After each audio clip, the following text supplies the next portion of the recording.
Are they going to be able to get somebody up here? Well, of course, ma'am. We're coming up to you. Well, there's no one here yet, and the floor is completely engulfed. We're on the floor, and we can't breathe.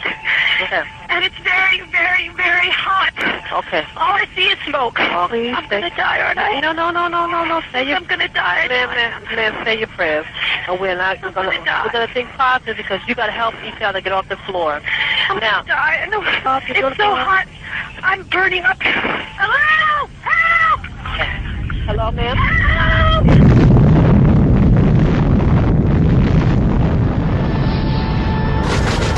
Osama bin Laden is the world's most wanted terrorist. Many to birthplace of bin Laden's terrorist organization, Al-Qaeda, the most feared terrorist And of our punish time. those responsible. Wanted man in the world.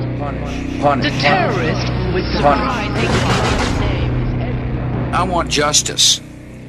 And there's an old poster out west, as I recall, that said wanted, dead or alive. Si vous allez sur le site du FBI, vous y trouvez Ben Laden. Et si vous regardez la page sur Ben Laden, dans la liste des terroristes du FBI, vous voyez qu'il était inculpé pour les attaques de 1998, mais pas pour le 11 septembre. Des journalistes ont demandé au FBI pourquoi Ben Laden n'était pas relié au 11 septembre. Et ils ont répondu « parce que nous n'avons pas de preuves ».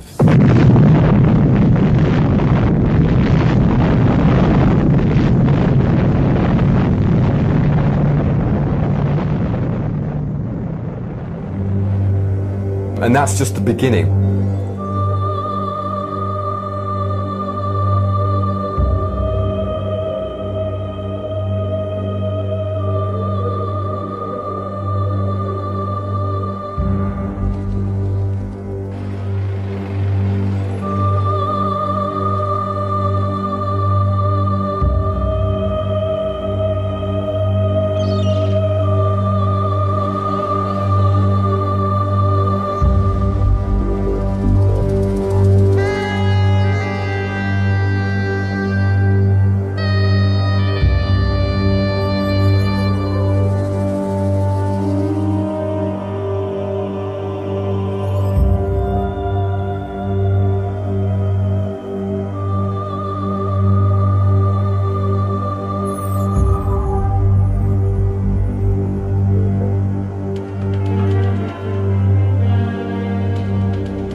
Le 11 septembre 2001, je travaillais chez Eurobrokers.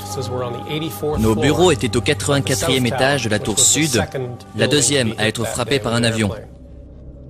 Je travaillais sur mon ordinateur et à 8h46, il y a eu un gros boom.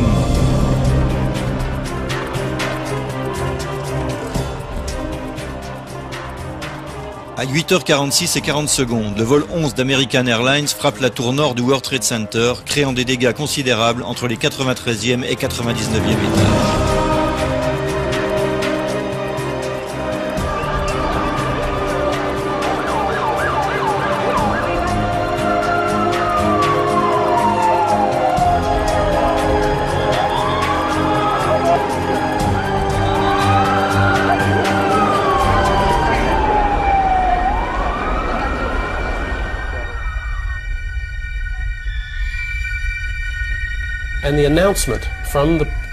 Puis il y a eu l'annonce de l'autorité portuaire. Votre attention, le bâtiment 2, le nôtre, est hors de danger. Inutile d'évacuer le bâtiment 2. Quelques minutes plus tard, je parlais avec Bobby Cole. Et Bobby m'a dit qu'il avait descendu 8 ou 10 étages, qu'il avait entendu l'annonce et qu'il était remonté. Alors qu'il me racontait ça, boum, boum, une double explosion. Et notre bâtiment a été secoué. À 9h03, le vol 175 de United Airlines percute la tour sud.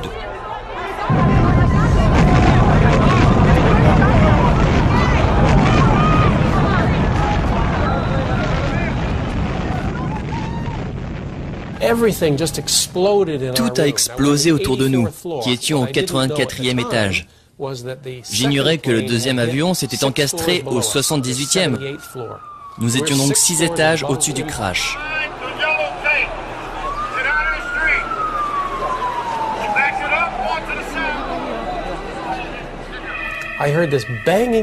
J'ai entendu des coups dans le mur et un faible cri d'au secours qui émanait du 81e étage.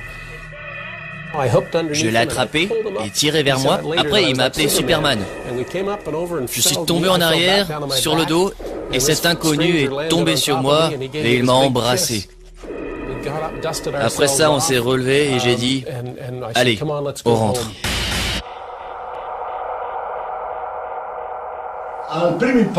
Au premier impact, les deux tours se balancent. Mais tout de suite, elles reprennent leur position structurelle. Pourquoi? Parce qu'elles ont été conçues pour résister à de tels chocs.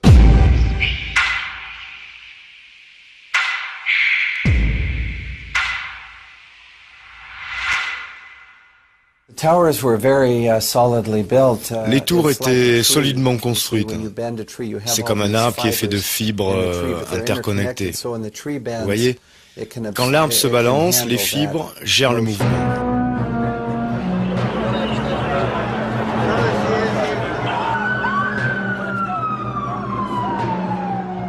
Et pourtant, 56 minutes après l'impact du vol 175, la tour sud s'écroule soudain sur elle-même.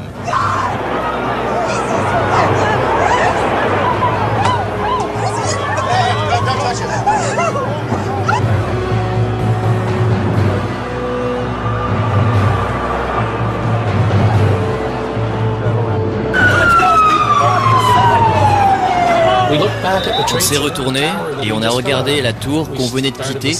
Boum, boum, boum, boum, boum. Et on l'a vu commencer à bouger. On était stupéfaits. En 8 ou 10 secondes, toute la tour est tombée tout droit, complètement pulvérisée.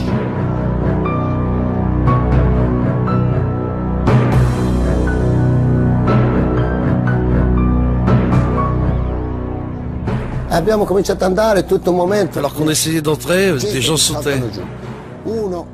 L'un d'eux est tombé sur un pompier.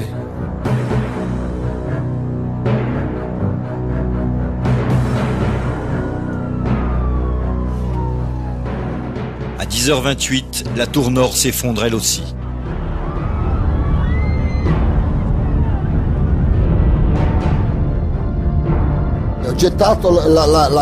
J'ai jeté mon masque à oxygène pour être plus léger. J'ai commencé à courir car j'avais vu que la tour s'effondrait.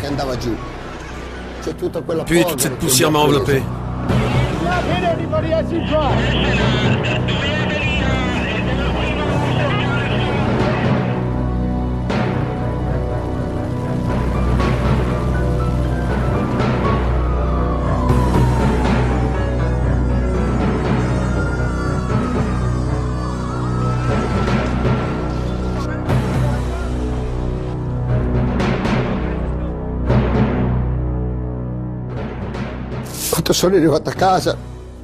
Quand je suis rentré chez moi, tous les miens étaient là.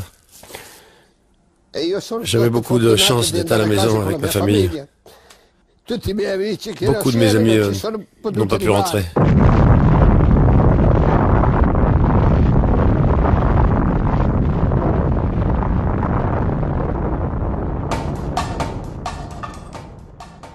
La version officielle de la chute des tours jumelles provient du NIST, l'Institut national des normes et de la technologie, qui entre 2002 et 2006 a étudié la destruction du World Trade Center, arrivant à la conclusion que l'effondrement a été causé par l'effet combiné de l'impact des avions et des incendies ainsi provoqués.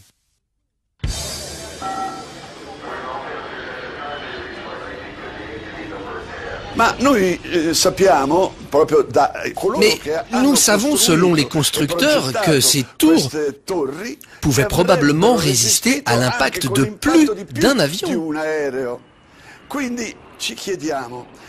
Alors, on se demande si ces constructeurs pensaient à des avions capables d'arriver jusqu'aux tours sans carburant. Ils pensaient peut-être que le vent les pousserait jusque-là.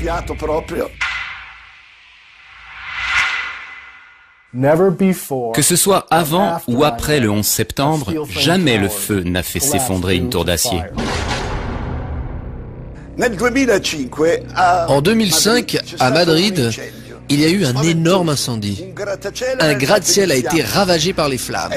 C'était une torche enflammée qui a brûlé pendant 20 heures. 20 heures consécutives. Mais au final, la structure porteuse est restée intacte. Le gratte-ciel ne s'est pas effondré.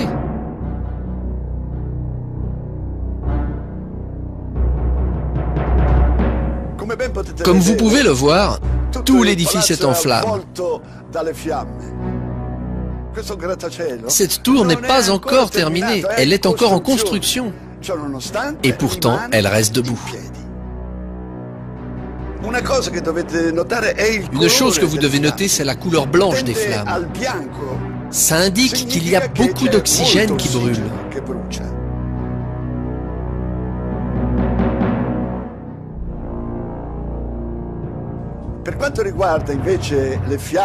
Par contre, les flammes émanant des tours à New York sont d'un rouge sombre. Et la fumée est noire. Les feux qui brûlaient dans les tours avaient une fumée gris foncé, très lourde, presque noire.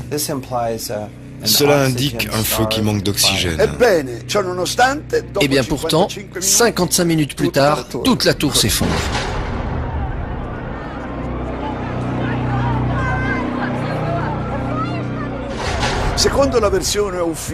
Selon la version officielle, à un moment donné, les poutres d'acier de la structure ont cédé. Elles avaient perdu la capacité à résister qu'elles avaient au début. Et tout cela à cause de la chaleur, une immense chaleur. Et puis, quelque chose d'étrange. Parce qu'à un moment, on a su que quelqu'un a réussi à descendre du haut de cette tour, tout en traversant la zone des feux les plus violents. Et il est arrivé tout en bas. Comment a-t-il réussi ? Je ne sais pas. Quand j'ai regardé en bas, je n'ai pas vu de flammes et j'ai senti qu'il fallait descendre jusqu'à ce que les flammes nous arrêtent. Et quand on est arrivé au 78e étage, le mur était fissuré et il y avait des flammes qui léchaient ce côté du mur comme ça. Pas de brasier violent. Le feu devait manquer d'oxygène juste là, à l'intérieur. On est arrivé au 74e étage et là, tout était normal. De l'éclairage, de l'air frais qui venait d'en bas. La température dans la tour n'était donc pas si élevée, comme le confirme la présence de cette femme dans la zone même de l'impact.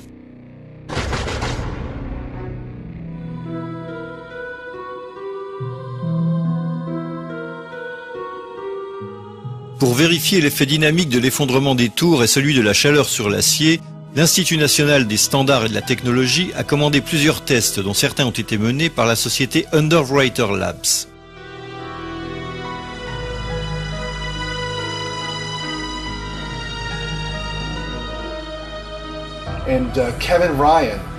Kevin Ryan est l'ex-employé d'Underwriters Laboratories, qui avait publiquement contesté le rapport du NIST.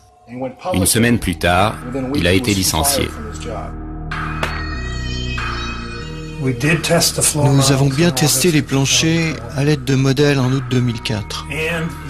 Et ces tests ont réfuté la théorie principale de l'effondrement, dite de la pile d'assiettes. Les planchers devaient tomber les uns sur les autres, comme une pile d'assiettes, et les colonnes se désintégraient. Les modèles de plancher ne se sont pas effondrés durant le test, dans des fournaises et avec des températures bien plus élevées et des durées plus longues. Pas d'effondrement.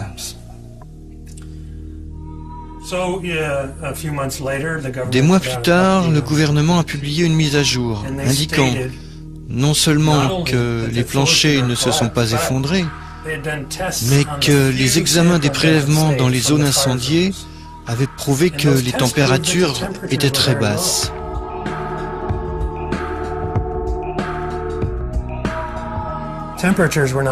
Les températures n'étaient même pas assez élevées pour ramollir l'acier. Et maintenant, il publie un résumé qui dit que ça s'est passé ainsi, que les planchers s'étaient effondrés, que l'acier s'était ramolli.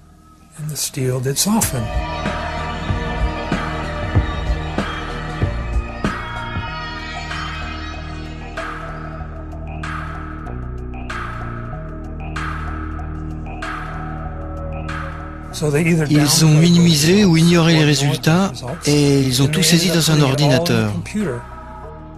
Grâce aux ordinateurs, le NIST a pu contourner le problème. La théorie de la pile d'assiettes est devenue celle du fléchissement concave. Selon l'Institut, la chaleur a affaibli les planchers qui ont fléchi. Puis les murs extérieurs des tours se seraient incurvés au point qu'ils ne puissent plus soutenir le poids au-dessus, provoquant l'effondrement des structures. Leur théorie finale est basée presque entièrement sur des images de synthèse, et l'ordinateur lui-même est inaccessible. Ils ne nous ont pas permis de l'examiner. Après une investigation de plus de 18 mois, j'ai trouvé qu'ils ont contredit les résultats de leurs tests. Et ils ont aussi manipulé les paramètres des tests. Et ils ont doublé une chose, divisé par deux une autre. Par exemple, ils estiment le carburant des avions à 13 tonnes. La FAA dit qu'en moyenne, c'est plutôt 6,5 tonnes. Ils l'ont doublé. Pour leur simulation, ils ont doublé la durée d'exposition des poutres au feu. 90 minutes au lieu de la vraie durée connue, 45 ou 50 minutes.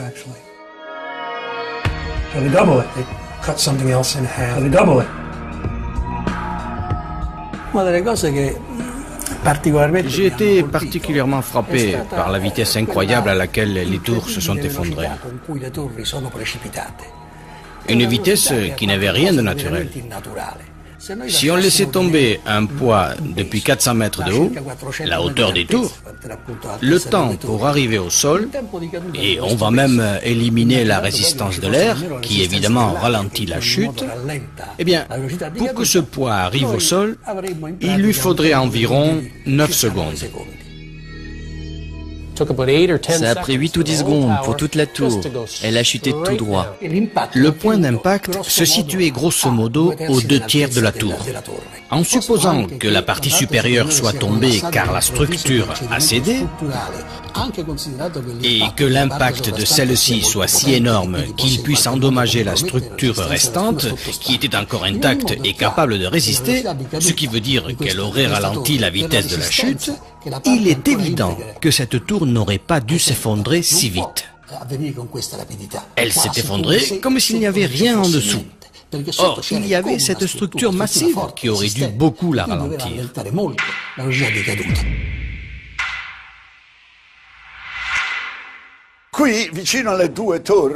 Ici, près des deux tours, il y en a une autre assez grande. Celle-là a été touchée par des débris de la tour qui s'est effondrée.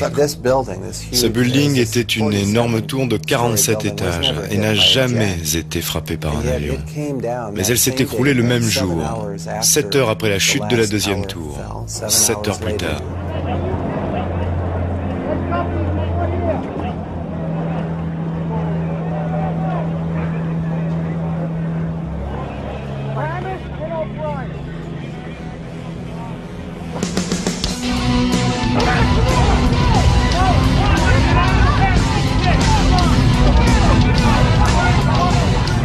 Nous avons calculé la vitesse de la chute, c'est quasiment la vitesse de la chute libre.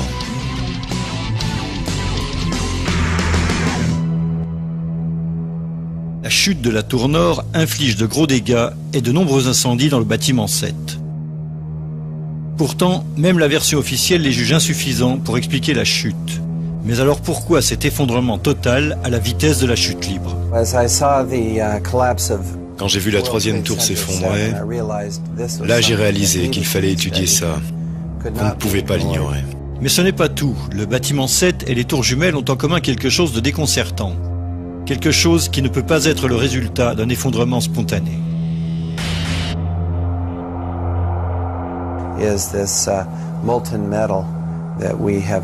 Nous avons donc étudié avec soin ce métal fondu trouvé dans les débris des trois tours. Et il y avait ces flaques de métal sous les décombres des tours jumelles et du bâtiment 7. Une expertise métallographique a été faite par un institut spécialisé qui a examiné la structure d'une poutre récupérée à Ground Zero. À la sortie des décombres, la partie la plus enfouie de ces poutres semblait, disons, fondue. C'est un phénomène qui est vraiment difficile à expliquer car les températures, selon les meilleures estimations, étaient de l'ordre de 800 degrés. Or, pour faire fondre une poutre d'acier, il faut environ 1600 degrés Celsius. 1600 degrés? Mais comment?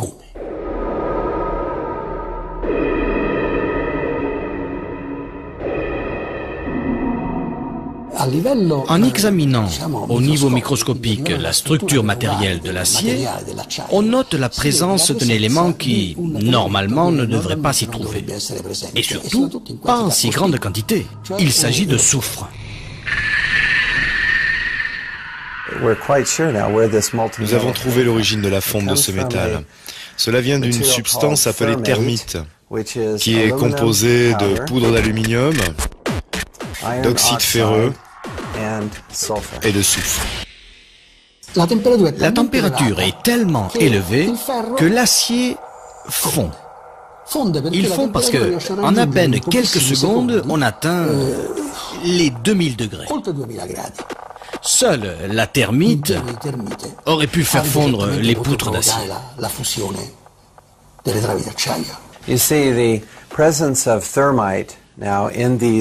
La présence de thermite dans ces édifices pour les démolir laisse entendre que quelqu'un a dû placer cette thermite près des colonnes d'acier afin de les sectionner.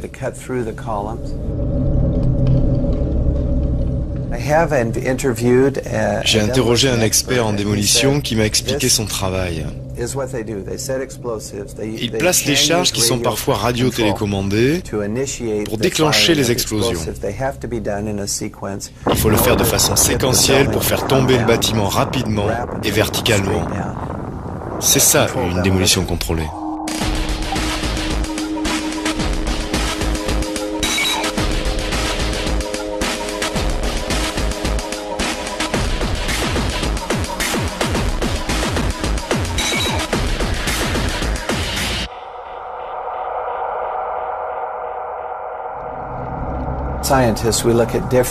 En tant que scientifique, on étudie les diverses hypothèses, les différentes explications, et on regarde toutes les données afin de trouver la plus adaptée. Vous devez examiner l'ensemble de l'image. Oui, vous pouvez isoler un fait comme l'expulsion de matière et dire « Oh, c'était peut-être l'air sous pression qui a soufflé la vitre ». Mais ça n'explique pas le métal fondu, le soufre, les flaques sous les débris.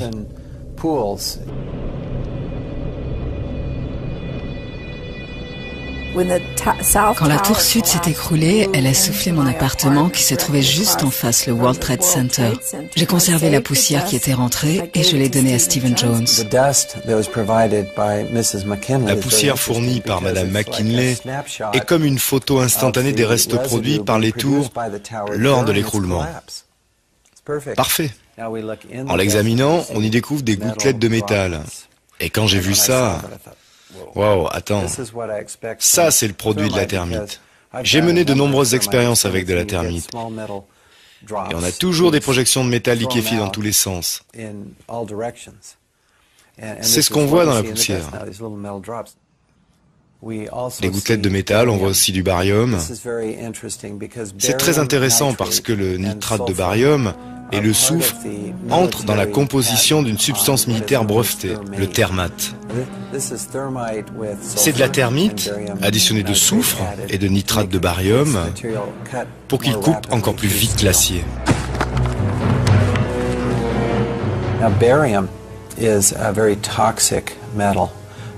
Le barium est un métal très toxique. Il est donc très curieux d'en trouver ici, et dans les concentrations que nous avons constatées. Et sa présence dans la poussière indique très clairement, à mon sens, que la formule militaire de la thermite a été utilisée.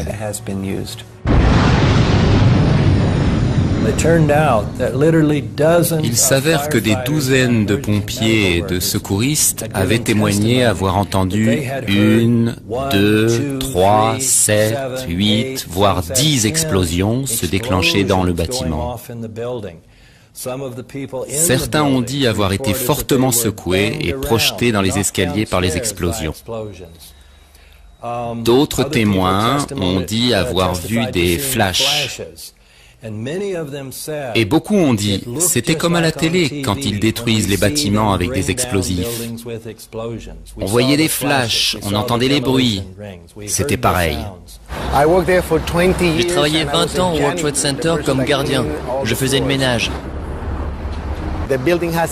Il y avait 6 niveaux de sous-sol. Les prestataires de services se trouvaient au premier sous-sol, le B1. Je me trouvais là à 8h46 quand on a entendu un boum. Une explosion si forte qu'elle nous a jetés en l'air. Au moment où j'allais parler, 6 secondes après, encore un boum. L'impact tout en haut de la tour. Donc 2 événements différents. À ce moment-là, j'ai dit « Oh mon Dieu !» Et un homme est arrivé en courant.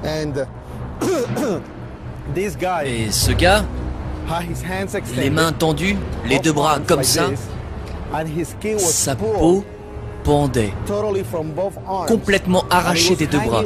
Et ça pendait jusqu'au bout des doigts, comme des vêtements. Et j'ai cru que c'était des vêtements. Et quand j'ai voulu lui parler, j'ai réalisé qu'il lui manquait des morceaux du visage. Il avait en ce jour particulier le seul passe-partout. Il est parti avec le pass ouvrir les portes pour que les pompiers puissent entrer. Lui-même a sorti 15 ou 20 personnes. Donc j'ai ouvert les portes des cages d'escalier pour que les gens puissent se sauver. Willie est devenu un héros reçu à la Maison-Blanche. Nous avons une photo de George Bush qui reconnaît l'héroïsme de Willie. On a entendu plusieurs explosions. J'ai demandé aux pompiers, c'est quoi ces explosions? Et ils ont dit, peut-être le gaz dans les cuisines. Les cuisines étaient électriques, donc ça n'avait aucun sens. Une explosion énorme. J'ai entendu une énorme explosion, la plus grande de ma vie. Énorme. J'entendais de puissantes explosions au rez-de-chaussée. C'était très mystérieux. Des explosions qui semblaient être au rez-de-chaussée plutôt qu'en haut. Ça ne fait aucun doute pour moi que ces bâtiments, selon les lois de la physique, n'auraient pas pu s'écrouler sans l'aide d'une bombe. No! When I hear another explosion. No! I think it's a bomb. Willie a viré de 180 degrés dans cette affaire, bien que le président Bush l'ait traité en héros.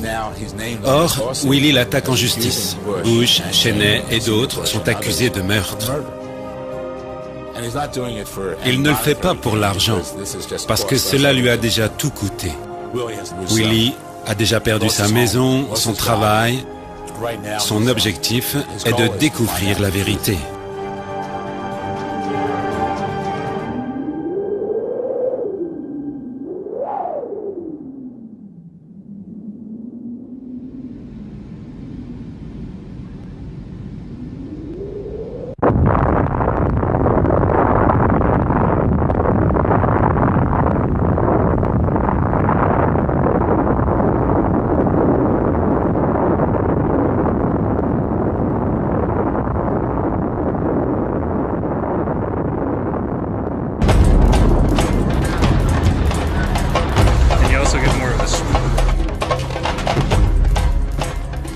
Selon la version officielle, à 9h37, le vol 77 d'American Airlines s'est écrasé sur le Pentagone.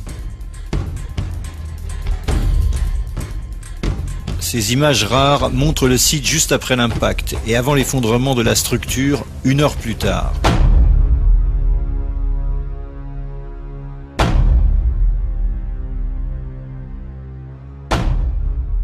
Comme on le voit, c'est assez insolite. On s'attendrait à voir quelque chose de ce genre. On verrait des morceaux d'avion, des valises, des débris partout, comme dans d'autres désastres aériens. Ici, rien.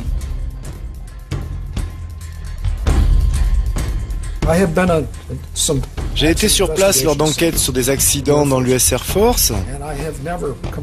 Je n'ai jamais vu un site d'accident sans élément apparent de l'avion qui s'est écrasé. Ici, on a un site de crash d'avion avec zéro preuve. Où est donc passé l'avion? Désintégré en heurtant la façade? Si cela était, le site du désastre serait couvert de milliers de morceaux. Bon, les réacteurs, les trains d'atterrissage, les freins, les pneus, c'est très difficile de les détruire, car ils sont faits d'acier trempé. Et je ne crois pas que l'avion puisse atteindre une vitesse suffisante pour les pulvériser. Ça, je ne l'ai encore jamais vu. You look around, there's a 16-foot hole for an airplane that's 100 and some feet wide.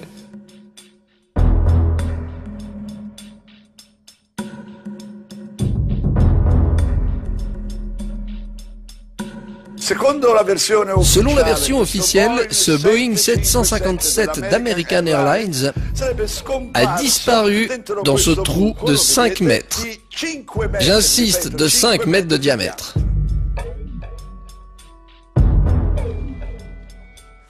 Faisons quelques calculs. Un Boeing 757, avec ses ailes, bien sûr, fait 38 mètres de large. 38 mètres. Et quand on regarde la hauteur avec la queue, il fait 13 mètres et demi de haut. Faire passer cet énorme avion dans un trou de 5 mètres me semble un peu difficile. En plus, sur cette photo, on voit 2 rangées de fenêtres. Elles auraient dû être détruites par les ailes. Elles sont intactes, même pas cassées. Longtemps, les militaires ont ignoré les questions posées par de nombreuses personnes qui contestaient la version officielle.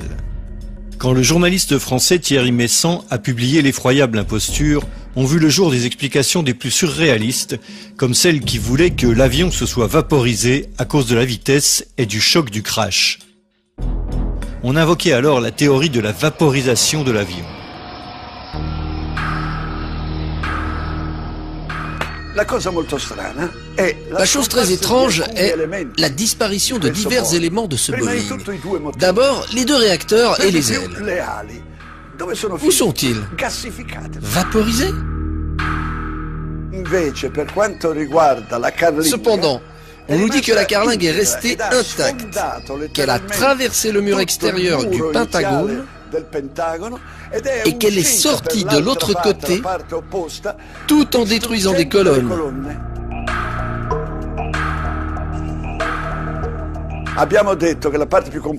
Les réacteurs sont la partie la plus résistante de l'avion, car ils sont faits d'un alliage de titane et d'acier qui est très résistant. Il est si résistant qu'il ne s'évapore même pas à 3000 degrés. Eh bien, nous devrions voir, au moins dans ce mur, 2 trous laissés par les réacteurs. Non. Les 2 trous que nous devrions y voir n'y sont pas.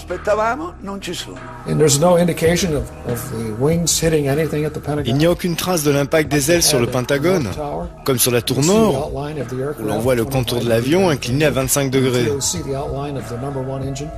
On voit bien le contour de la carlingue et des réacteurs. C'est une inclinaison de 25 degrés, avec l'utilisation des dièdres. On discerne clairement le contour de cet avion-là, mais on ne voit rien de tel au Pentagone.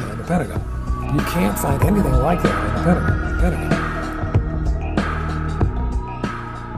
Comme ces incohérences posaient des problèmes à la version officielle, et alors que l'armée gardait le silence, des photos des débris censés avoir été trouvés sur la pelouse et à l'intérieur du Pentagone sont apparues dans les journaux et sur Internet.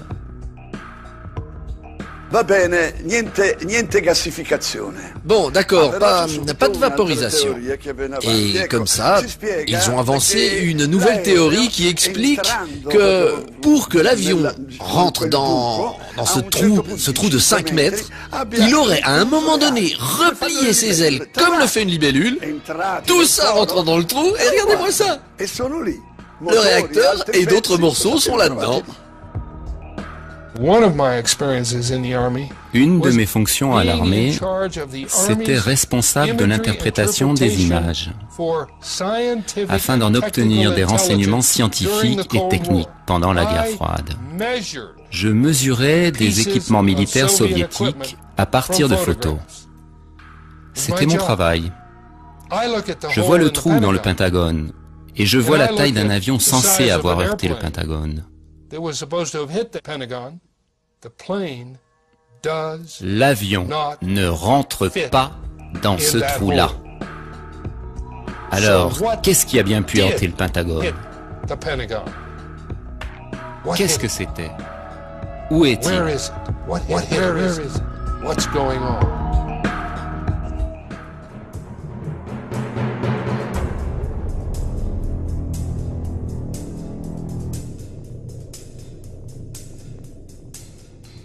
Le général Arnold, le matin même, tout de suite après l'impact présumé, a ordonné à l'un de ses pilotes de chasse de survoler le Pentagone pour observer ce qu'il voyait et de lui transmettre directement son rapport.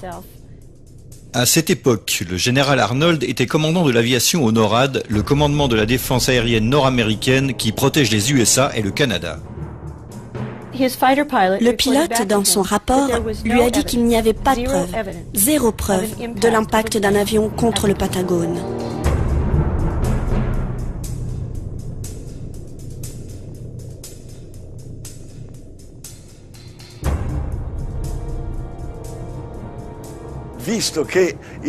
Comme le Pentagone était en possession de 86 enregistrements vidéo différents et complets, pourquoi alors ne les ont-ils pas montrés aux gens qui avaient des doutes?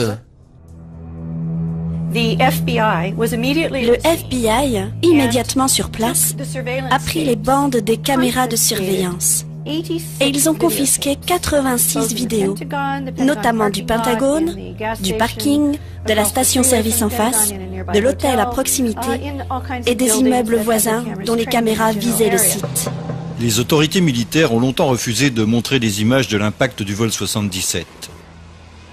Mais en 2006, le ministère de la Défense a dû céder aux demandes d'information, révélant ainsi 4 vidéos. Les images de la station et de l'hôtel Sheraton ne servent à rien.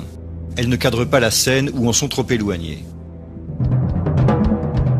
Mais les 2 vidéos du parking ont été proposées au monde comme la preuve irréfutable de l'impact du vol 77 contre le Pentagone. Elles sont quasiment identiques. Les réacteurs de ces avions n'émettent pas de fumée blanche, comme on en voit à l'arrière de l'engin sur les images. Franchement, sur ces images, on ne peut pas voir ce que c'était, mais on peut dire ce que ce n'était pas. Car la taille ne correspond pas. Si on la comparait à celle d'un 757-200, ce serait beaucoup plus grand que ce qu'on voit sur les photos.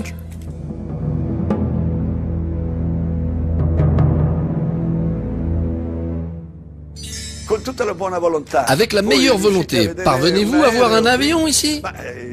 Le Pentagone a dit que l'avion n'est pas visible, car malheureusement, il est passé entre une image et une autre, une image passée. Mais cet avion, où a-t-il terminé?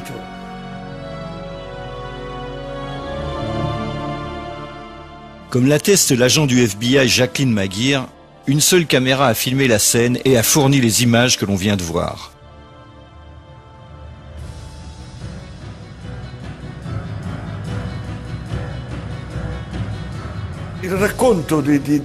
L'histoire de la trajectoire de l'avion est très paradoxale. On n'arrive pas à comprendre comment, pour descendre jusqu'au niveau du mur du Pentagone, il a pu virer de 270 degrés alors que sa vitesse était de l'ordre de 800 km/h.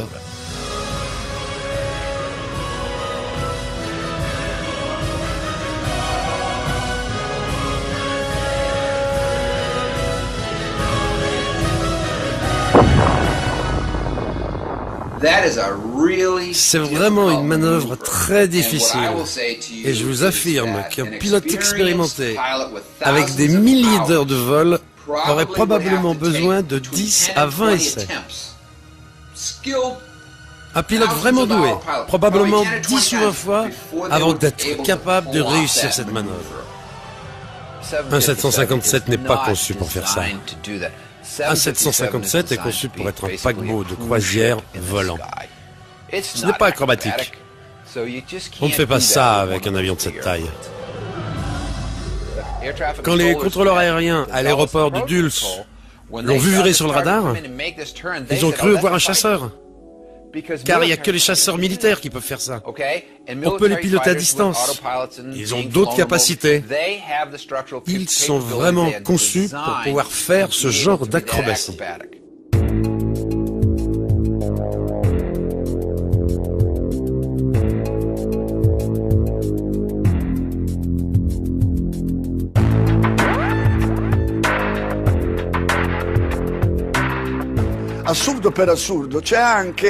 Parmi les absurdités les plus absurdes, il y a aussi l'altitude de l'avion lors de son arrivée. Il aurait suivi les variations du terrain à 6 mètres du sol, pendant 1 kilomètre, tout en sautant une colline. Puis, il a traversé une route, arrivant finalement face au bâtiment sans faire d'autres virages, car il n'y avait plus d'espace.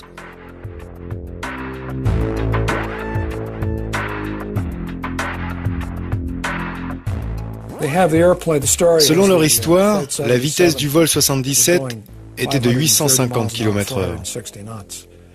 Et vous ne pouvez pas aller aussi vite pour une trajectoire plane aussi basse. À haute altitude, c'est possible, vous pouvez aller aussi vite, mais pas si près du sol. L'air est trop dense. I challenge any pilot anywhere. Give him a Boeing 757, tell him to do 400 knots 20 feet above the ground for half a mile. Can't do. It's aerodynamically impossible. Alors leur explication du crash au Pentagone, ça n'a aucun sens.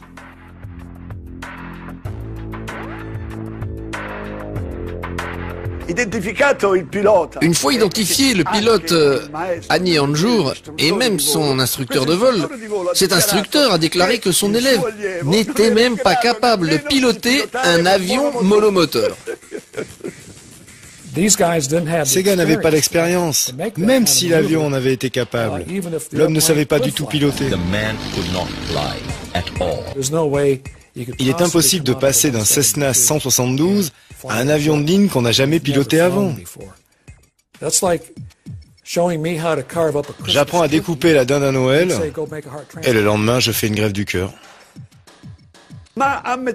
Mais admettons que ce pilote incompétent ait déjà eu la possibilité de piloter un Boeing 757. Reste à comprendre comment ce pilote a pu violer l'espace aérien le plus protégé du monde.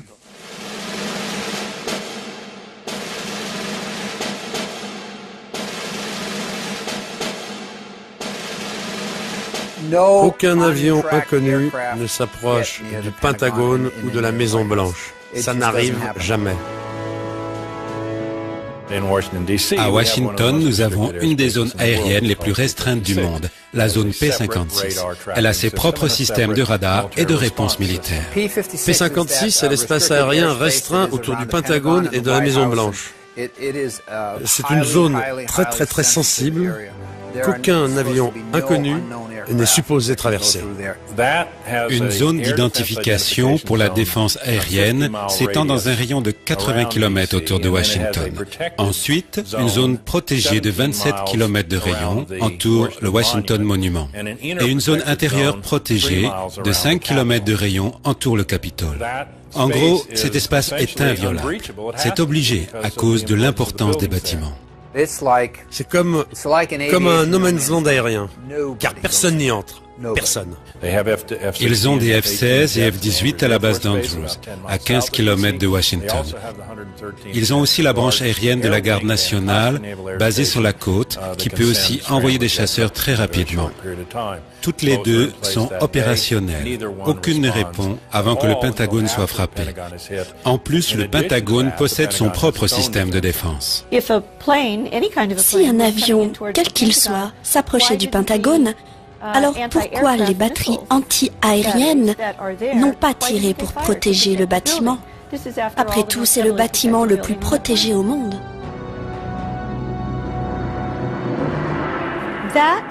Cet avion devait être un avion militaire, parce que seuls ces avions-là émettent le signal d'identification ami ou ennemi, appelé système IFF. Et seul un avion militaire serait autorisé à s'approcher. Le radar de la défense militaire reconnaît deux systèmes de radar. Il s'agit des transpondeurs de l'aviation civile et de l'aviation militaire. Le transpondeur militaire s'appelle IFF. Les avions civils ne sont pas équipés de transpondeurs IFF. Ils n'en ont pas le droit. Bon, si un avion 757 d'American Airlines était près du Pentagone, par exemple, s'il avait éteint son transpondeur, il n'avait pas de transpondeur militaire IFF. C'était donc une cible. Une cible, dès son entrée dans cet espace-là. Il aurait dû être abattu.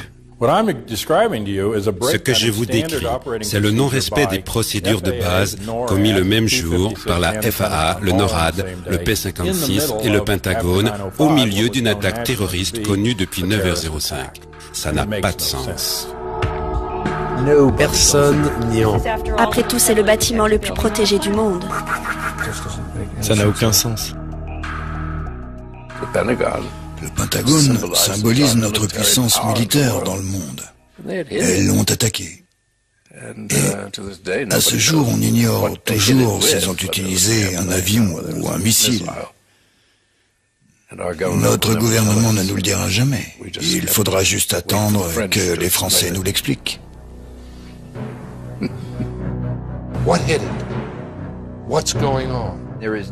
Personne, à aucun moment dans cette enquête, n'a pu dire avec certitude que c'était le vol 77 d'American Airlines.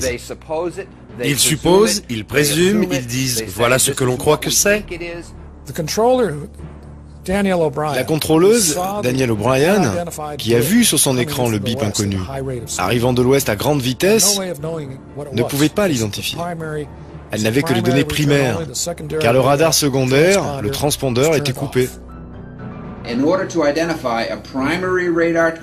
Pour pouvoir identifier une cible primaire sur le radar, le contrôleur et le pilote doivent pouvoir communiquer entre eux. Le pilote doit communiquer sa position géographique spécifique. Ou bien il faut lui demander d'exécuter une série de manœuvres, et là, le contrôleur verra les cibles primaires à l'écran et pourra dire « Voici un avion, une cible qui a suivi mes instructions. Je peux identifier l'avion. » Ça n'a pas eu lieu. C'est énorme. Si le vol 77 était effectivement sorti du radar pendant 36 minutes, comme indiqué dans son témoignage, alors l'avion ne volait plus. Ou bien il était trop bas pour être repéré par le radar. C'est l'un ou l'autre. Alors l'avion s'était-il posé quelque part ?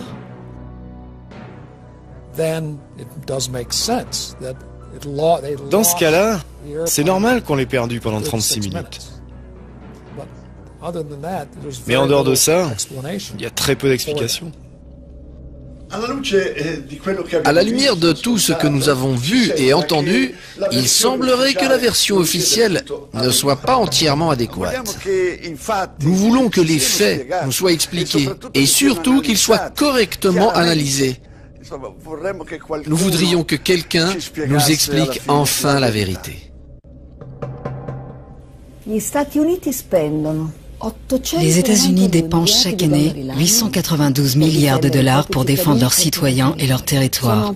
C'est le pays le mieux protégé du monde, selon le président Bush. Pourtant, le 11 septembre, le cœur de l'Amérique a été attaqué depuis le ciel. 3000 Américains sans défense ont été tués dans leur propre ville.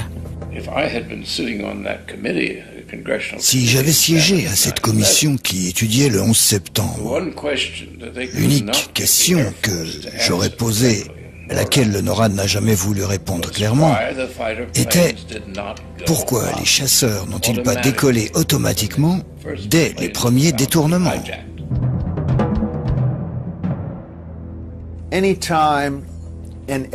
Chaque fois qu'un avion de ligne dévie de sa trajectoire, ou perd la communication radio, ou perd le signal transpondeur,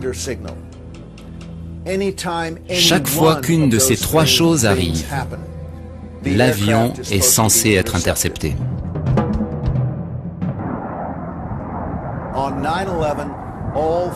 Le 11 septembre, ces trois conditions étaient réunies. Et pourtant, il n'y a pas eu d'interception. Ces avions ont circulé entre 20 et 90 minutes, sans jamais être interceptés. Nous sommes en contact direct avec nos collègues de la défense aérienne, reliés en permanence par cet appareil, à écran tactile. On a juste à appuyer ici, sur une touche, pour envoyer l'appel, et dans ce cas, l'opérateur à la défense répond directement. Il répond en 2 ou 3 secondes, et on peut ainsi échanger des informations.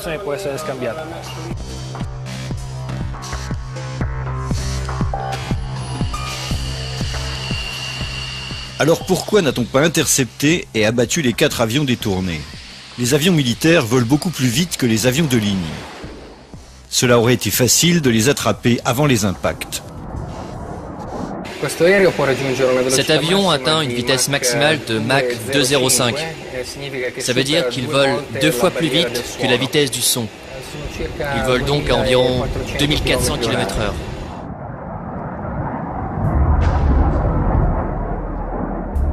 Au nord-est des États-Unis, il y a 16 bases aériennes militaires. Alors pourquoi les Boeing n'ont-ils pas été interceptés? Selon la version officielle, la défense aérienne n'a pas été prévenue à temps par les contrôleurs de l'aviation civile. Un des plus grands mensonges accuse les contrôleurs d'incompétence. Quand nous perdons un avion, nous agissons. On ne reste pas là à traîner. Non. On suit la procédure.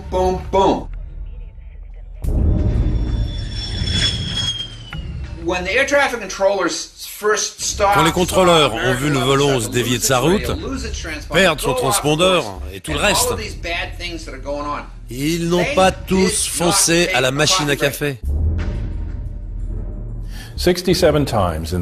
En 2001 jusqu'en septembre, il y a eu 67 cas d'urgence aérienne. Pour envoyer un chasseur, il faut entre 6 et 10 minutes. Ils l'ont fait 67 fois cette année-là, lors des alertes. Mais on n'a eu aucun cas où l'on a ignoré une urgence aussi longtemps que le 11 septembre. Plus tard, beaucoup de gens disaient que le président devait donner son autorisation pour abattre un avion. Ce n'est pas vrai.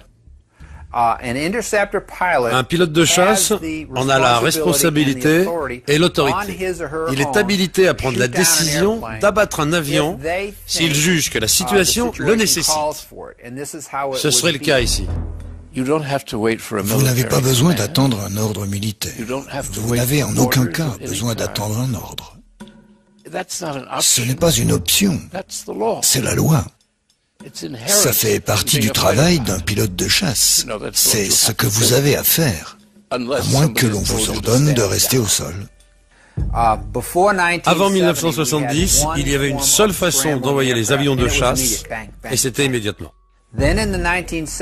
Ensuite, dans les années 70, on a eu des détournements d'avions dans notre espace aérien, et là, la réponse n'était pas très rapide. On ne voulait pas que les pirates de l'air sachent qu'on était là derrière eux. Donc on y allait plutôt lentement, de façon furtive. On a donc instauré un deuxième protocole. Le protocole détournement était lent parce qu'il fallait l'accord du Pentagone avant de faire décoller les chasseurs.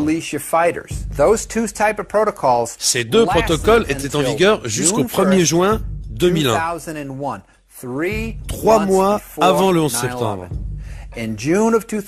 En juin 2001, Rumsfeld, le Pentagone et l'armée ont changé les procédures. Au lieu d'avoir deux protocoles, rapides et lents, ils sont passés à un seul, lent. Si on avait réagi immédiatement face à ces cas d'urgence aérienne, les chasseurs auraient été en route et ces avions-là n'auraient jamais atteint leur cible. Mais quand les contrôleurs ont essayé d'alerter l'armée, car il n'y avait qu'un protocole à suivre, demandez au Pentagone. Et devinez qui n'a pas répondu au téléphone? Le Pentagone. On peut faire une analogie pour qu'on comprenne bien ce qu'a fait Rumsfeld. À la caserne, les pompiers reçoivent un appel. Mais avant de pouvoir partir avec leur camion, il faut appeler le maire de la ville pour qu'il autorise la sortie du camion.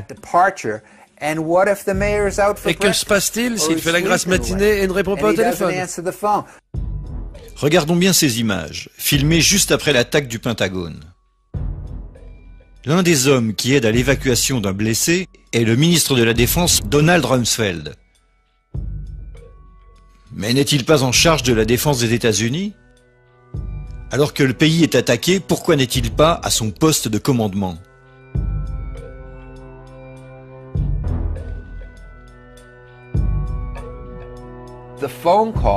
Le téléphone sonnait au Pentagone. On cherchait à joindre l'armée et les militaires étaient là à se dire « Ne décrochez pas, non, ne décrochez pas, c'est pas la peine ».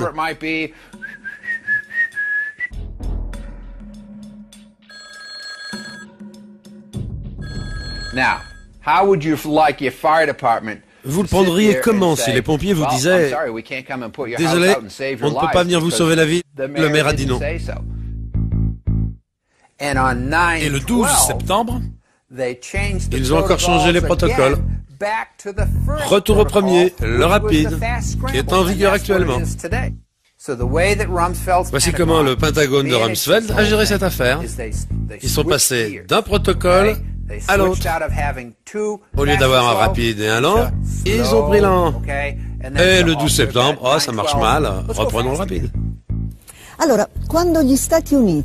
Lorsque les États-Unis ont subi l'attaque surprise à Pearl Harbor, 8 enquêtes ont abouti à inculper et à limoger pour négligence le général Walter Short, commandant de la défense à Hawaï, et l'amiral Ashburn Kimmel, commandant en chef de la flotte du Pacifique.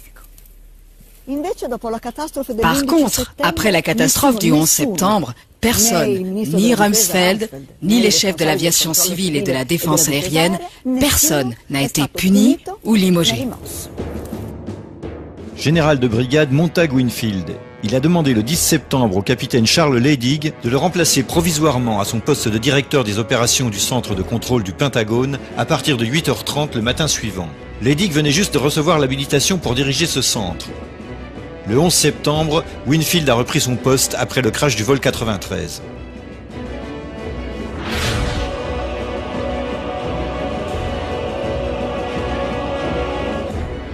Capitaine Charles Leidig. Il a pris le poste de Winfield comme directeur des opérations du LMCC au Pentagone le matin du 11 septembre.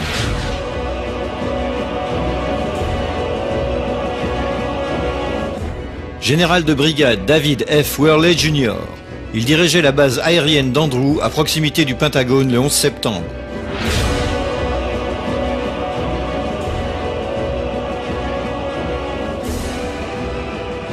Richard B. Myers, vice-président de l'état-major des armées. En l'absence du président de l'état-major Hugo Shelton, il était ce jour-là le chef de toutes les forces armées.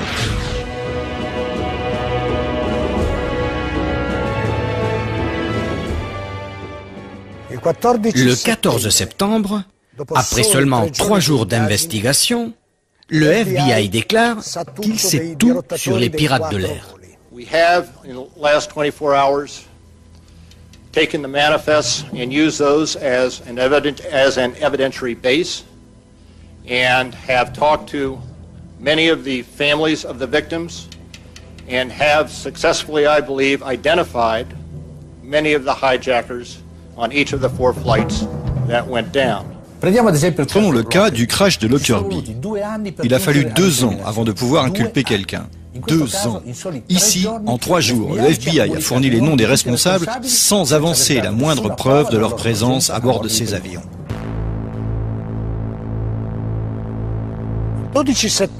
Le 12 septembre, le ministre de la Justice américain, John Ashcroft, déclare au monde entier que le passeport de l'un des pirates a été retrouvé près des débris de Ground Zero.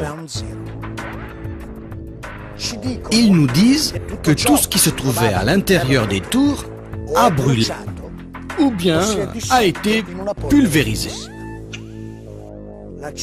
L'acier a été liquéfié, mais le papier a survécu.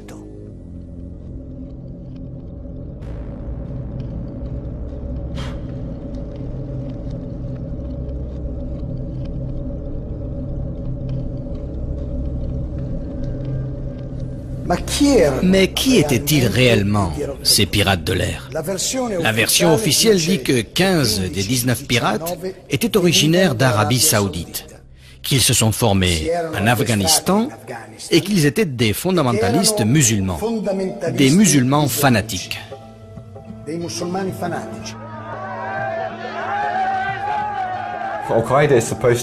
Al-Qaïda est censé être un réseau salafiste. Le salafisme est un courant extrêmement puritain de l'islam, qui demande de suivre à la lettre les préceptes du prophète Mahomet. Ces gens étaient-ils des fondamentalistes islamiques? Les preuves indiquent que non. Mohamed Atta n'était pas un fondamentaliste. Ils buvaient tout le temps, du vin, de la bière, des alcools forts, tout le temps. Et ils avaient des quantités énormes de cocaïne. Mohamed et toutes les personnes qu'il fréquentait, ils étaient tous sous ou défoncés, l'esprit déjanté.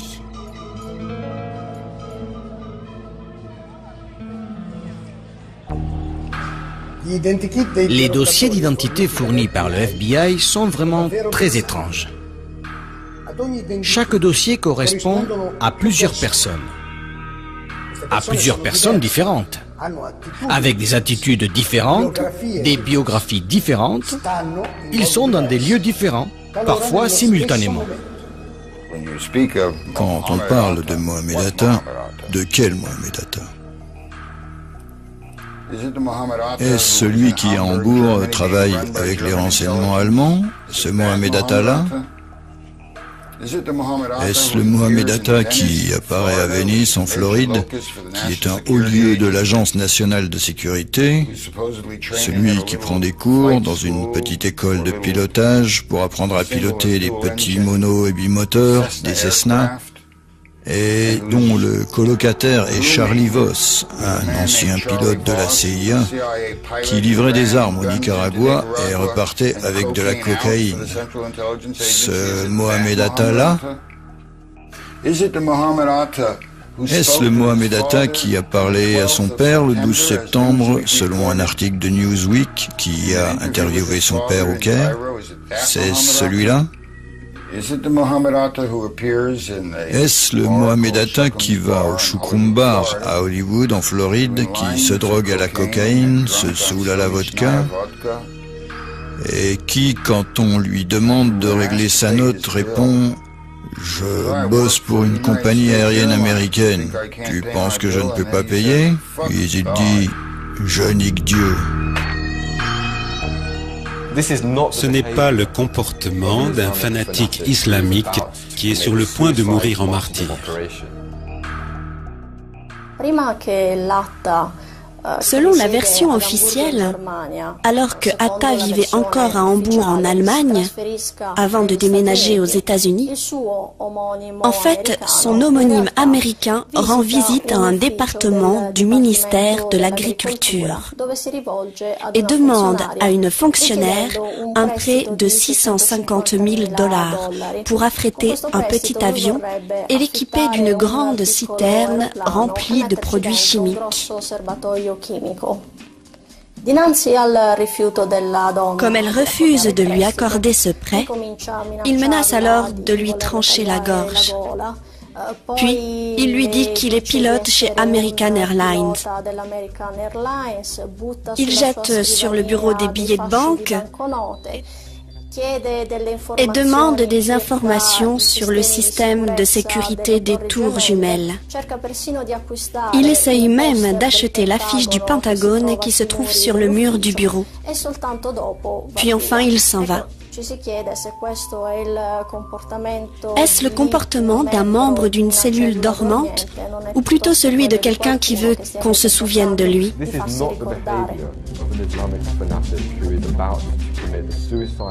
Selon la version officielle, Al-Omari et Hatta quittent la Floride et se dirigent vers Boston. Boston parce que c'est de là que les deux avions détournés partiront. Mais arrivée à Boston, la voiture ne s'arrête pas. Elle continue jusqu'au Maine, 300 km plus au nord. C'est l'après-midi du 10 septembre. Le lendemain, ces deux-là vivront le jour le plus important de leur vie. Une journée qui n'admettra pas d'erreur. Et que font-ils? Un tour à Portland. Ils y passent la nuit et se font remarquer en faisant la fête. Ils paient avec des cartes bancaires à leur nom.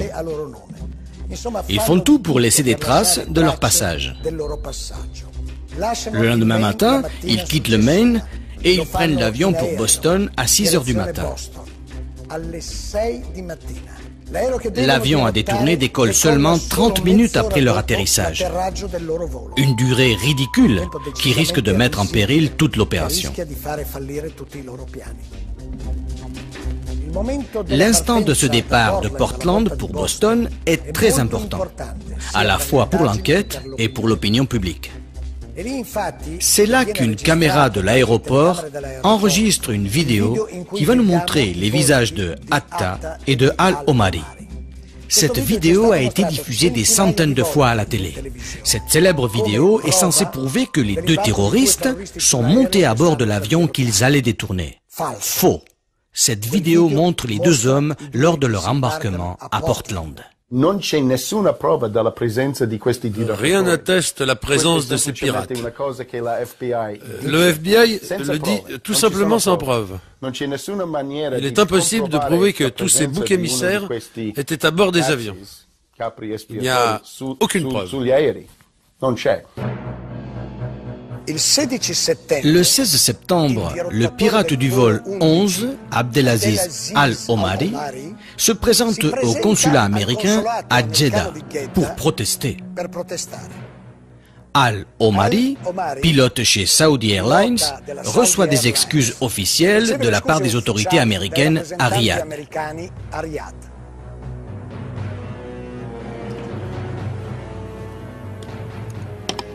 Le 22 septembre, Walid al-Shehri déclare aussi qu'il est vivant.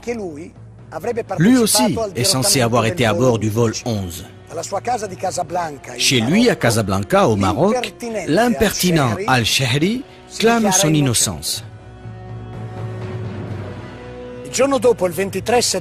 Le lendemain, le 23 septembre, le Daily Telegraph publie les protestations de Saïd al-Hamdi et Ahmed al-Nami, tous deux bien portants et pilotes de ligne en Arabie Saoudite.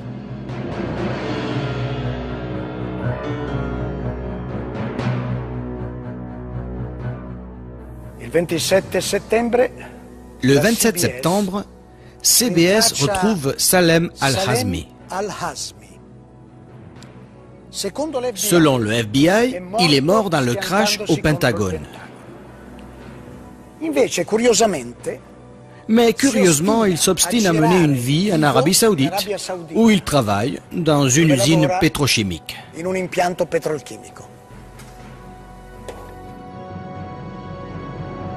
Peut-être pensez-vous que les noms de Al-Omari, Al-Shehri, Al-Hamdi, Al-Nami et Al-Hazmi ont été effacés de la liste des pirates avec 1000 excuses. Eh bien non. 6 ans après, ces 19 personnes restent les seuls coupables des attentats.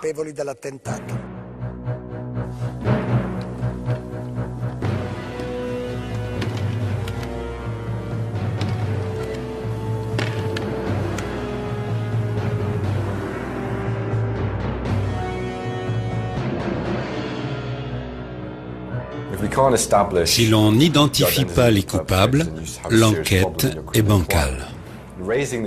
Poser cette question n'a rien à voir avec la théorie du complot. Ça souligne en fait le côté ridicule de cette enquête criminelle, car ils ne savent pas du tout qui est derrière ces attentats. La question de base dans une enquête criminelle est qui l'a fait?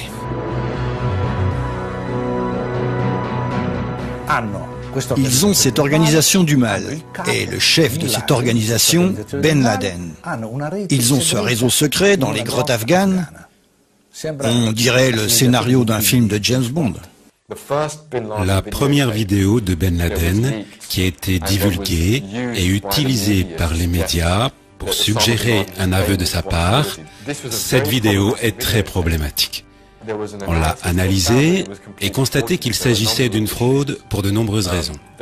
Pour prendre un exemple basique, Oussama Ben Laden porte une bague en or. La loi islamique proscrit aux hommes de porter de l'or. Pourquoi le chef d'un mouvement militant salafiste porte-t-il une bague en or? Ça n'a pas de sens. La vidéo en question qui a été trouvée en Afghanistan dans des circonstances très suspectes, soi-disant dans une maison abandonnée par Al-Qaïda, est remise en cause pour plusieurs raisons. Par exemple, une télé allemande a fourni une traduction complètement différente de celle des enquêteurs américains. Ils ne revendiquent pas leur rôle dans les attentats du 11 septembre. Ils parlent tout simplement de ce qui s'est passé le 11 septembre. De nombreuses autres vidéos de Ben Laden sont faites en réalité avec une personne que l'on voit parler et une bande-son qui ne correspond pas, ou bien qui correspond très peu à ce qu'on lit sur les lèvres. Il m'arrive souvent que les gens me demandent « Mais comment pouvez-vous contester la version officielle ?» alors que Ben Laden lui-même a dit plus d'une fois à la télé « C'était moi ». Eh bien, je vais vous raconter un petit épisode. Je dis que je dois vous le raconter parce que nous avons les images, mais nous ne pouvons pas vous les montrer, car les auteurs de ces images nous l'ont interdit. En qualité de membre de la Commission Sécurité et Défense au Parlement européen, j'ai été invité l'été 2005 à une présentation d'un document PowerPoint organisé par le Centre d'études stratégiques de Washington. Il s'agissait de voir ce qui se passerait en Europe si Bruxelles était victime d'un attentat nucléaire. 50 000 morts, 100 000 blessés, le nuage qui se répand, la réaction des capitales occidentales. Et tout d'un coup, pendant la présentation, sur l'écran, apparaît Oussama Ben Laden, qui revendique l'attentat nucléaire contre le siège de l'OTAN à Bruxelles. Je dois dire que tous les députés, moi compris, ont été stupéfaits. Des experts américains du Centre des études stratégiques de Washington étaient là. Puis un député a pris la parole et leur a dit « Vous venez de nous faire aujourd'hui la démonstration explicite que l'image d'Oussama Ben Laden peut être manipulée à volonté. »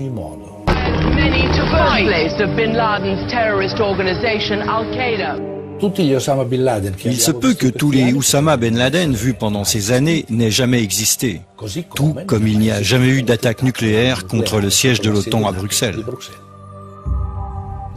Du reste, on n'a pas besoin de ces images censurées, on peut s'en passer. Mais regardez bien celle-ci. Voici Ben Laden le 7 septembre 2007. Comparez-le avec ceux qu'on a vus par le passé. Croyez-vous qu'il rajeunisse avec le temps? Est-ce normal que sa barbe soit plus noire maintenant? Est-ce possible que son nez se rallonge? Même un enfant sait que ce sont deux hommes différents. Mais on nous dit toujours que c'est la même personne. Et cette histoire dure depuis plus de 6 ans. Ben Laden a-t-il orchestré les attentats du 11 septembre? Et si c'est lui, il l'a fait seul ou avec quelqu'un d'autre? Maintenant, il faut qu'on parle d'Al-Qaïda. Al-Qaïda a été créé par Ben Laden en 1989, à la fin de la guerre entre l'Union soviétique et les guerriers islamiques en Afghanistan. Après la guerre, et non pour la guerre. Mais alors, contre qui devaient servir tous ces volontaires islamiques? Que voulait dire Al-Qaïda à cette époque-là? C'est très intéressant. Robin Cook, ancien ministre des Affaires étrangères britannique, a confirmé dans le Guardian qu'Al-Qaïda était un terme inventé par la CIA.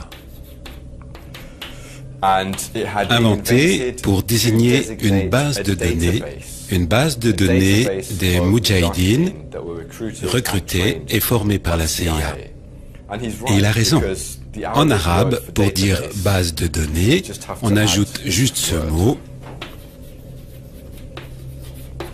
Al-Qaïda Malouma. Al-Qaïda veut dire la base et Malouma veut dire les données. Ensemble, ça fait base de données. Al-Qaïda est factice. Al-Qaïda n'est pas une organisation, c'est juste une étiquette. Il n'y a pas d'organisation Al-Qaïda. C'est une liste de participants à la guerre d'Afghanistan dans les années 80. Al-Qaïda n'est rien. C'est seulement un fantoche créé par les propagandistes occidentaux pour montrer le grand mal au public.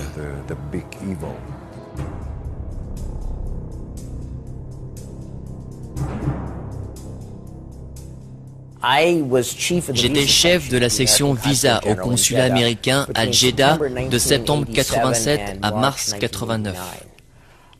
Au final, une partie de mon travail concernait, appelons-le, le programme Visa pour terroristes. Se présentaient alors au consulat des gens recrutés par la CIA et son agent Oussama Ben Laden. Et qui allaient aux USA pour suivre des formations terroristes ou pour être récompensés ou débriefés sur leur activité en Afghanistan. J'ai pensé qu'ils apprenaient à faire des ravages et à renverser des gouvernements. Après la guerre froide, on a multiplié les relations avec Al-Qaïda. Al-Qaïda a été contrôlé de diverses manières, directement et indirectement.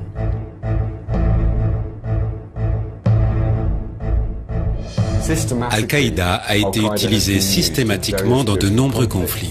Par exemple, de 1992 à 1995, nous avons le conflit en Bosnie.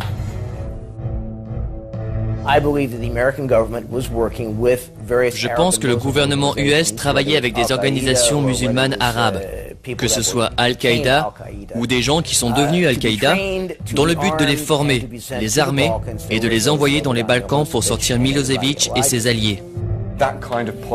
Cette politique est restée en place dans les Balkans jusqu'en 2001 et au-delà.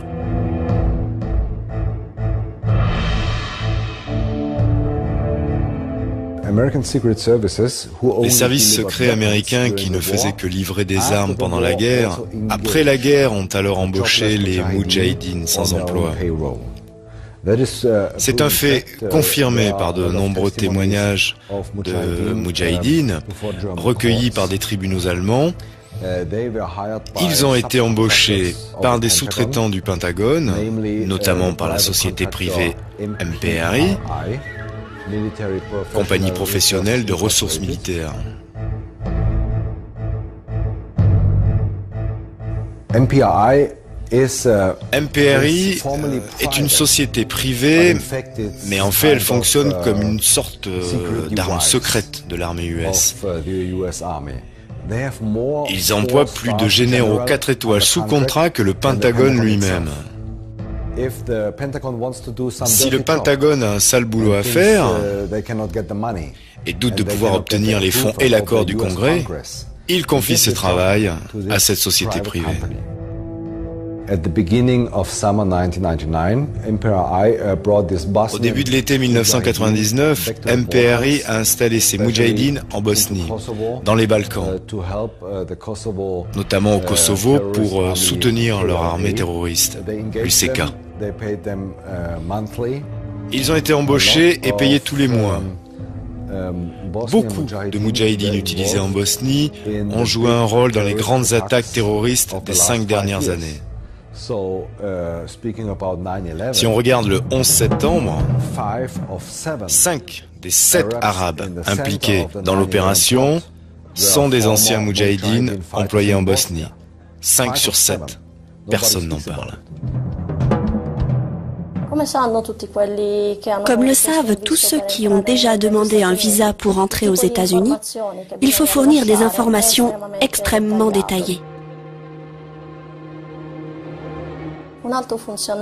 Un haut fonctionnaire du consulat américain à Jeddah, Michael Springman, a démissionné, dénonçant le fait que beaucoup d'agents secrets de la CIA travaillaient dans son service et délivraient trop facilement un grand nombre de visas à des gens très suspects. Un de mes bons contacts, extérieur au consulat, un homme d'affaires, m'a dit que si je disais un mot aux inspecteurs du département d'État qui enquêtaient sur ce qui se passait au consulat, je serai licencié sur le champ. Eh bien, ce bureau de Jeddah a délivré la plupart des 15 visas utilisés par les pirates pour entrer aux États-Unis. Aucun de ces 15 formulaires n'était conforme. Dans Destination, on trouve Hôtel, New York ou Californie, ou bien tout simplement non. C'était donc une pratique courante pour faire entrer les terroristes d'Al-Qaïda aux États-Unis. Ils les faisaient entrer pour les former, et c'était comme ça des années durant. Et c'est ce qui s'est passé aussi avec les terroristes du 11 septembre. 6 des terroristes, dont Mohamed Atta, ont été formés sur des bases américaines. Atta a été formé à l'académie pour officiers de la base de Maxwell. La base aérienne de Maxwell, en Alabama.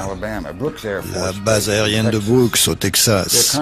Leur adresse de contact, la base navale de Pensacola, en Floride. L'Institut linguistique du service de renseignement de la défense à Monterey, en Californie. Partout, ces gens sont encadrés par des services secrets. Alors les principaux pirates se sont formés et ont combattu dans l'ex-Yougoslavie en tant que salariés à la solde d'une société de mercenaires utilisée par le Pentagone. La CIA, autre complice, leur a fourni des visas pour entrer aux États-Unis. Une fois sur le sol américain, ils ont tout fait pour se faire remarquer, en profitant de leur impunité. Ils ont eu des formations sur des bases militaires américaines et ils ont suivi des cours de pilotage sans pour autant apprendre à voler.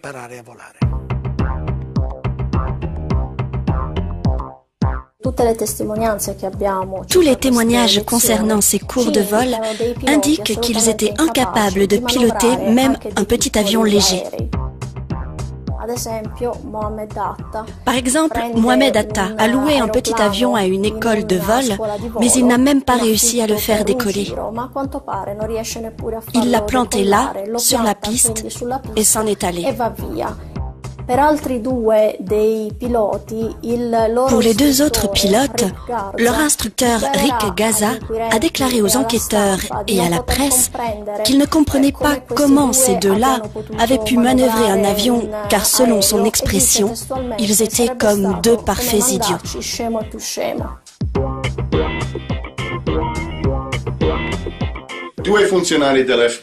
Deux agents du FBI, Colin Rowley à Minneapolis dans le Minnesota et un autre à Phoenix dans l'Arizona, ont envoyé des messages au quartier général du FBI pour leur dire, grosso modo, attention, nous avons noté que de nombreux Arabes sont en train de s'inscrire dans des écoles de pilotage. La première personne d'une école de pilotage qui contactait le FBI prenait un grand risque, car à ce moment, elle dénonçait un client qui paye. Et ces écoles de pilotage dépendaient en quelque sorte des pilotes étrangers. Malgré cela, elle dénonce un client. Cette personne est très suspecte. Une longue liste d'indices indiquait que Moussaoui était un terroriste. Il voulait apprendre à décoller, mais pas à atterrir. Je n'ai jamais vu de ma vie une personne aussi étrange voulant apprendre à voler.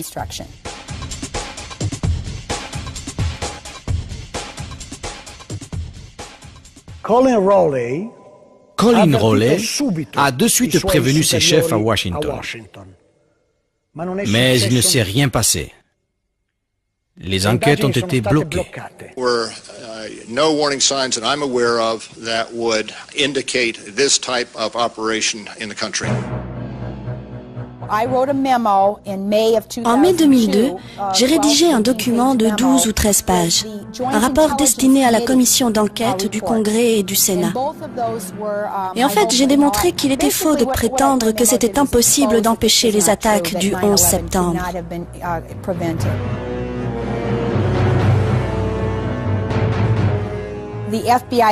Pendant l'été 2001, le directeur provisoire du FBI, M. Picard, a tenté de briefer le ministre de la Justice, Ashcroft, sur le terrorisme. Par 2 fois. La première fois, Ashcroft n'était pas très intéressé. En fait, en août 2001, le terrorisme était la dernière de ses priorités. Et Ashcroft a même dit à Picard, « Je ne veux plus entendre parler de terrorisme. »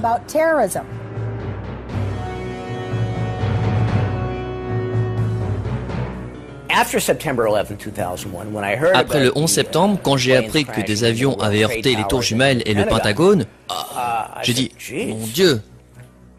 Eh bien, selon le Los Angeles Times, ce sont ces mêmes personnes qui avaient obtenu leur visa au consulat américain à Jeddah.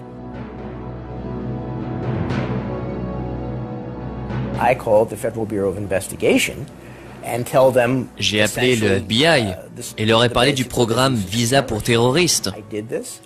J'ai téléphoné, encore et encore.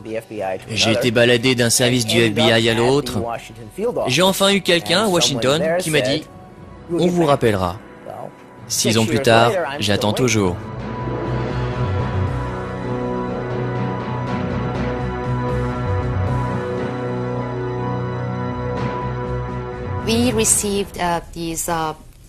Nous avons reçu ces cassettes audio. Elles avaient été obtenues de différentes sources 3 mois avant le 11 septembre par un informateur iranien qui travaillait pour le FBI depuis 10 ans, depuis 1991 ou 1992. Donc, en avril 2001, cet informateur a dit au FBI qu'il avait appris en secret qu'Al-Qaïda et Ben Laden préparaient une attaque aux États-Unis qui ciblerait 5 grandes villes, utiliserait des avions et que cette attaque aurait lieu dans les mois à venir.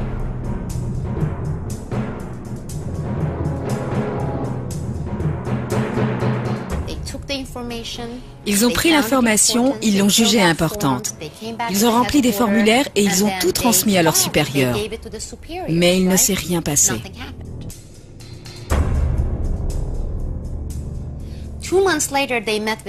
2 mois plus tard, ils ont revu leur informateur qui leur a demandé « Qu'avez-vous fait de l'information que je vous ai donnée ?» parce qu'elle provient de sources fiables. Ils lui ont dit « On a transmis au supérieur, sauf que rien ne s'est passé. Personne n'a rien fait. » En 96, on a découvert aux Philippines, dans l'ordinateur de Ramzi Youssef, le plan Bojinka.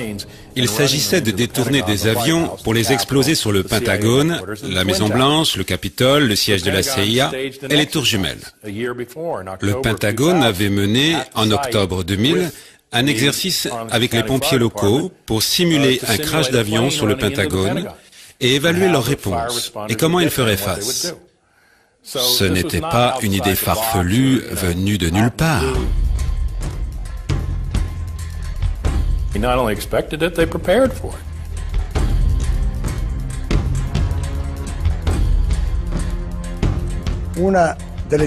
Une des déclarations les plus fréquentes de l'administration Bush était « Ces attentats étaient une attaque surprise ». I don't think anybody could have predicted that they would try to use an airplane as a missile, a hijacked airplane as a missile. And I don't think the prior government that could envision flying airplanes into buildings on such a massive scale. Selon le USA Today, de 1999 à 2001, l'aviation militaire états-unienne, 4 fois par an, menait des exercices où il s'agissait de simuler des détournements d'avions de ligne par des terroristes. Les cibles choisies, les tours jumelles et le Pentagone.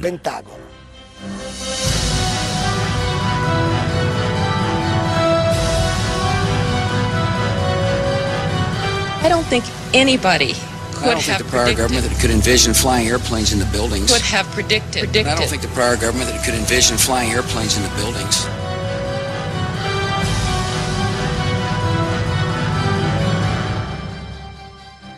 Le 11 septembre 2002, le New York Times a écrit « 1 an après cet événement, le public a eu moins d'informations sur les circonstances qui ont coûté la vie à 2801 personnes en pleine journée au sud de Manhattan que les gens n'en ont eu en 1912, quelques semaines après le naufrage du Titanic. » 5 ans après cet article, ce qui s'est passé ce jour-là reste un mystère.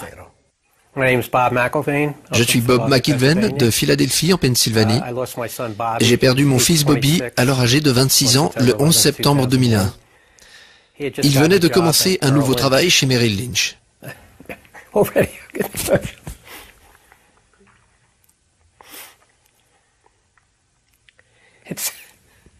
Ça me surprend à chaque fois. Ça me passera, mais la seule mention de ce jour-là, et toute la douleur remonte en flèche. À force d'en parler, tu penses que ça deviendra plus facile, mais non. Les résultats de la commission d'enquête du 11 septembre sont extrêmement décevants. Beaucoup de preuves ont été ignorées. Beaucoup de témoins n'ont pas été contactés ou entendus. Le rapport final laisse de côté beaucoup de points cruciaux. Quelques jours avant le 11 septembre, Mohamed Atta a reçu une énorme somme d'argent. Environ 100 000 $, qui lui avait été envoyé par un agent secret pakistanais. C'est un scandale car la commission d'enquête du Congrès américain n'a jamais interrogé cette personne.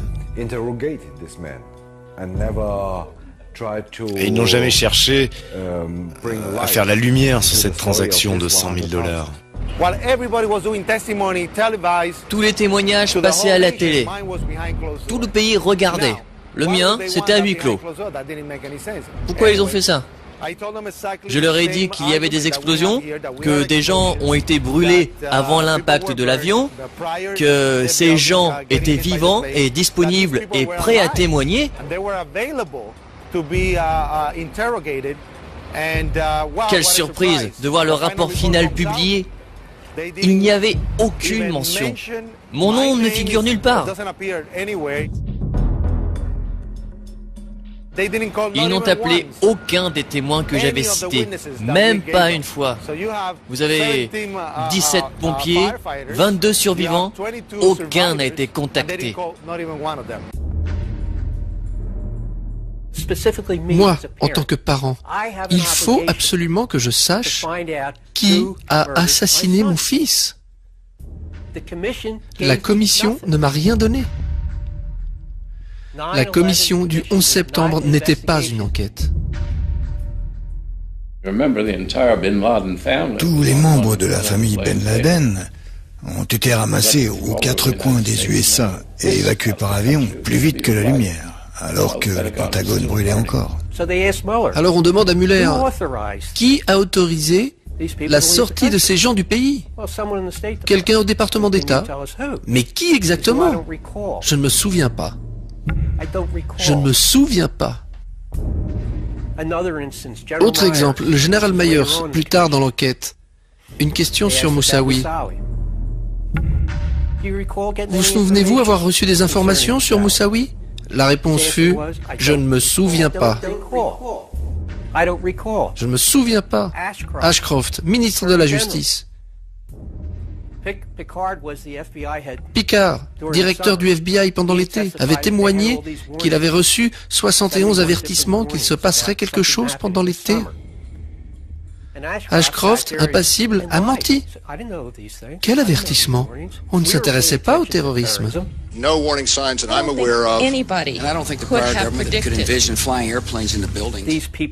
Ces personnes ont menti et notre gouvernement les a protégés. Il était évident que ces gens qui témoignaient mentaient. Mueller devrait être en prison, Ashcroft en prison, Condoleezza Rice en prison. Anybody could have predicted that they would try to use airplanes in the buildings. Osama bin Laden is the world's most wanted terrorist. Ils ont cette organisation du mal, ils ont son chef, Ben Laden. Ils ont ce réseau secret dans des grottes afghanes. Tonight, the United States of America makes the following demands on the Taliban. Deliver to United States authorities all the leaders of Al-Qaeda who hide in your land.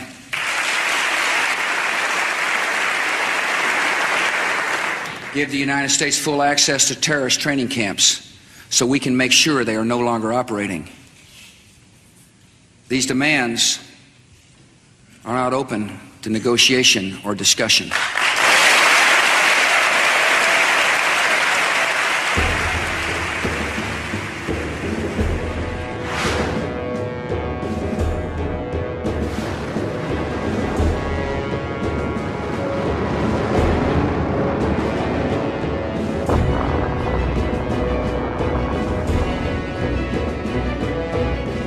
C'est évident qu'ils ne prendront jamais Ben Laden, parce que dans ce cas, tout le monde penserait que la guerre est finie.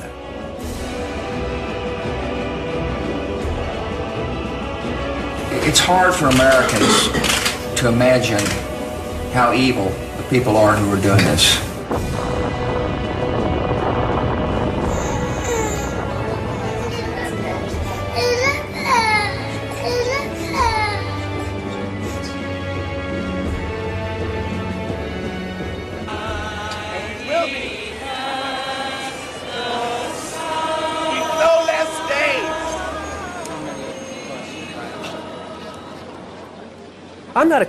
Je ne suis pas un conspirationniste. Je suis un père qui cherche l'assassin de son fils. Seul un imbécile croit que 19 Arabes ont fait cela. Même mes chiens ne sont pas dupes. C'est très important. Mettez-vous à ma place et pensez à votre enfant assassiné. Il n'y a jamais eu d'enquête. Que ressentiriez-vous s'il refusait d'enquêter sur le meurtre de votre enfant?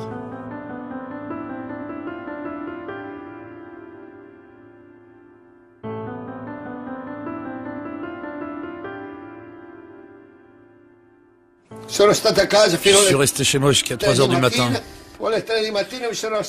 J'arrivais pas à dormir. Je suis reparti là-bas, chercher un pompier, un policier, quelqu'un, même si... Je voulais trouver quelqu'un qui travaille là. pour me donner un peu de réconfort.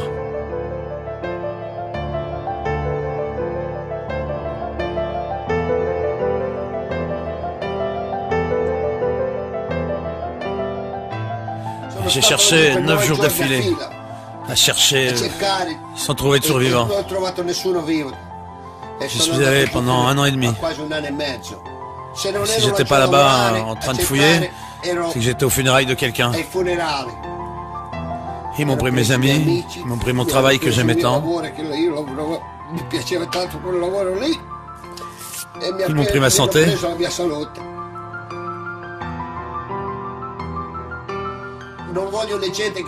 Je ne veux pas que les gens oublient ce jour-là.